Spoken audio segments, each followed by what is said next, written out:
वह मेरे उम्र का है, यह मेरे जमाने का है, तुम मेरे उम्र के हो, वह मेरे सोच की है, वह मेरे बस का नहीं है।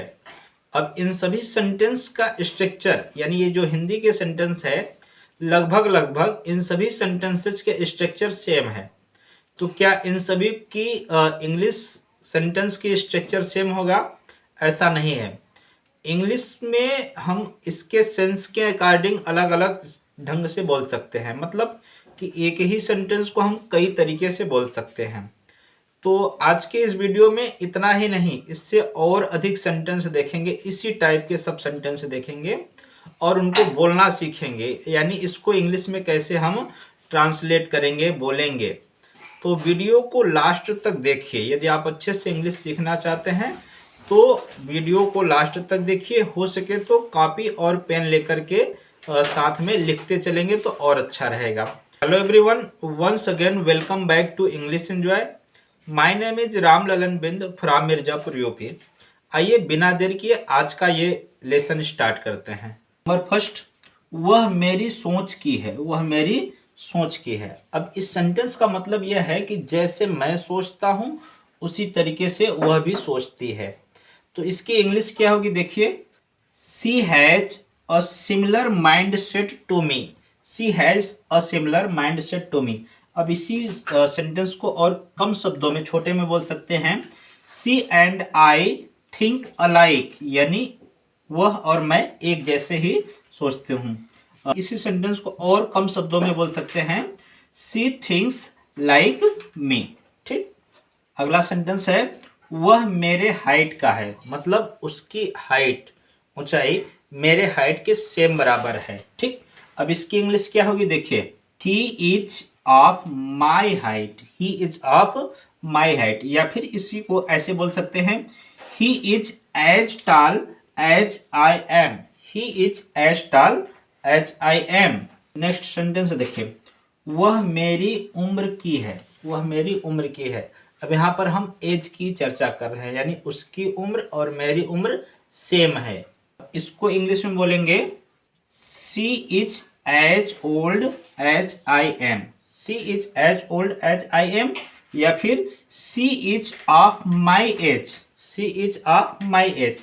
कम शब्दों में बोलना चाहते हैं और कम शब्दों में बोलना चाहते हैं तो आप ये बोल सकते हैं कि she is my age, she is my age. Next sentence देखिए, वह मेरे टक्कर का है। अब यहाँ पर इस सेंटेंस में स्ट्रेंथ की बात हो रही है, ताकत, यानी वह मेरे टक्कर का है, यानी उसकी ताकत और मेरी ताकत हो सकता है सेम हो। Number first, he is my equal, he is my equal, या फिर इसको ऐसे भी बोल सकते हैं, he match me in strength, he match me in strength, या फिर कम शब्दों में आप कहना चाहते हैं, he is my match, he is my match, यानी वो मेरे जोड़ी का है, मेरे टक्कर का है। नेक्स्ट सेंटेंस, वह मेरे भरोसे का है, वह मेरे भरोसे का है। I found him trustworthy, I found him trustworthy, या फिर इसी को ऐसे भी बोल सकते हैं, I watch for him, I watch for him. Next sentence देखिए, वह मेरी कद काठी का है। अब यहाँ पर कद काठी का मतलब शारीरिक स्ट्रक्चर की बात कर रहे हैं, हाइट की बात कर सकते हैं, या फिर शारीरिक स्ट्रक्चर, मोटा ताजा या फिर ऊंचाई जो भी हो, तो शारीरिक जो संरचना होती है उसके लिए हम बोलते हैं कद काठी। He is of my height and physique, he is of my height and physique, या फिर इसी सेंटेंस को आप इस तरीके से भी बोल सकते हैं, he has the same stature as I do, he has the same stature as I do। Next sentence देखिए, वह मेरे बस का नहीं है, वह मेरे बस का नहीं है। I can't deal with him, I can't deal with him, या फिर इसी सेंटेंस को आप ऐसे भी बोल सकते हैं कि he is beyond my control, he is beyond my control, या फिर सेम सेंटेंस को आप ऐसे भी बोल सकते हैं, I can't handle him, I can't handle him, या फिर सेम सेंटेंस को आप ऐसे भी बोल सकते हैं, he is uncontrollable, he is uncontrollable, यानी कि एक ही सेंटेंस को हम कई तरीके से बोल सकते हैं अपने अकॉर्डिंग। नेक्स्ट, वह मेरे स्कूल से है। अब इसका मतलब कि जहां पर मैं पढ़ता हूं वहीं पर वह भी पढ़ता है। अब इसकी इंग्लिश देखिए, he is from my school. He is from my school, या फिर इसी सेंटेंस को आप ऐसे भी बोल सकते हैं, he studies at my school, यानी वह मेरे स्कूल में पढ़ता है। या फिर आप और दूसरे ढंग से कहना चाहते हैं सेम सेंटेंस को, तो we go to the same school. We go to the same school. Next sentence देखिए, वह मेरे रंग का है। अब इसका मतलब यह है कि शारीरिक स्किन कलर की बात हो रही है। वह मेरे रंग का है। He has the same complexion as I do. He has the same complexion as I do. या फिर इसी सेंटेंस को आप ऐसे भी बोल सकते हैं, His complexion match mine. His complexion match mine. यहाँ mine का मतलब आप गलत मत समझिएगा। mine का मतलब कि मेरे शरीर के कलर की बात हो रही है, इसलिए यहाँ पे हम mine शब्द प्रयोग किए हैं।